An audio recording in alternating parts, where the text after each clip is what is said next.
Welcome to Love from Lisha. For an extra dose of love in your day, click the bell and subscribe to be notified when new videos go live weekly. Today, we'll be talking about how to make the most of undesirable situations.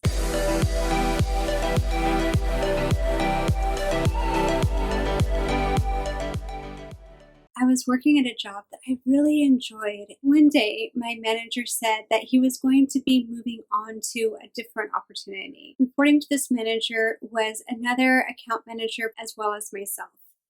And we were going to be reporting to one of the other people that managed account teams. Unfortunately, the manager of that team did not see the same potential and strengths and skills that my manager had seen. She decided that she just had enough of a sense where it just wasn't going to work, and I was let go. It was disappointing to me. With that happening, I could have looked at myself as a victim.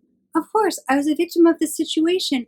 I was doing really good work, getting really good reviews, and this other person wasn't willing to acknowledge that, to see that. I was so wronged because I wasn't given the opportunity to prove myself and to step up into that role in her team and to overcome challenges that she might have seen in order to rise up to be who she wanted me to be. I had been doing a great job. Clients loved me. I had a great reputation and a great track record with them. And here I was out of a job. I could have said, how dare they? I have been wronged to be let go from this company. This is a terrible situation. Now I'm going to have to find another job, and I am in this tailspin of what to do next. So that's one way. I could have also looked at it in the opposite way as far as accountability.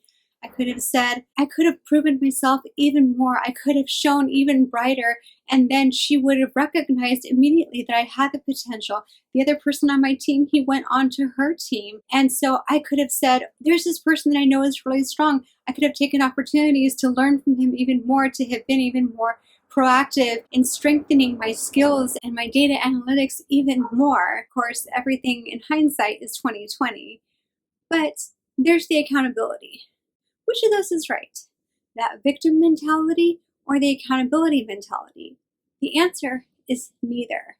Neither one is right. They are both perspectives, and therefore they are both choices. We choose whether we see ourselves as the victim or as someone who is accountable for actions. Looking even now at what's going on in the world, if you've lost your job or you're struggling with kids that are distance learning, you can look at, why is this happening to me? This is terrible. Or I should have found a job that would give me more flexibility so that this wouldn't be so stressful. Or I should have found a partner that was more supportive so that in times like this, I could depend on that person. Really though, neither one of those served us well. The accountability is putting unrealistic pressure and expectations on ourselves. The victim, that is basically imprisoning us in this mindset. If I could look at that manager and say, how dare she wronged me, and be so bitter, I'm actually imprisoning myself in that mindset and that confinement and having that weightiness like an iron wall, carrying around that resentment and that bitterness. So if looking at it from the perspective of being a victim or being accountable doesn't serve us well, what does? What does is the power that we have stepping into knowing that we have a choice. We have a choice as to what perspective we hold, and even more so, what we do next. We can forgive and give forth the past rather than holding on to it. Responsibility means saying, okay, this happened, and then being proactive in making a choice for what happens next. You can say, okay, this happened. So now what?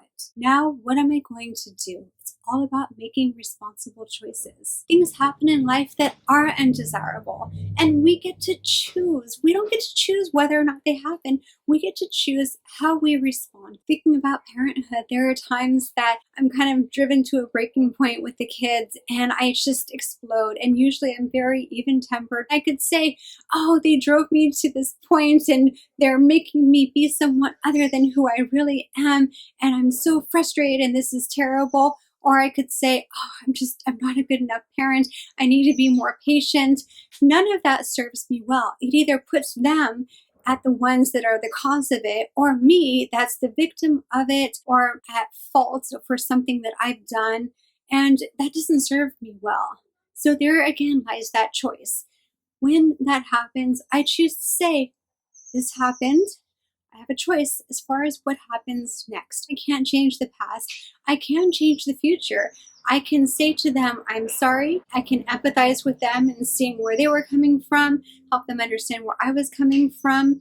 And then I can repair and reconnect with them.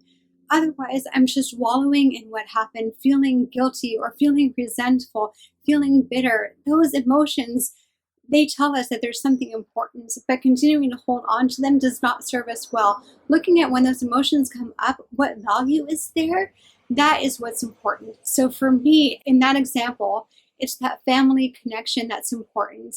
And when that is compromised, it's my responsibility to choose, how am I going to help repair that? How am I going to live even more into that value from which those emotions are showing up?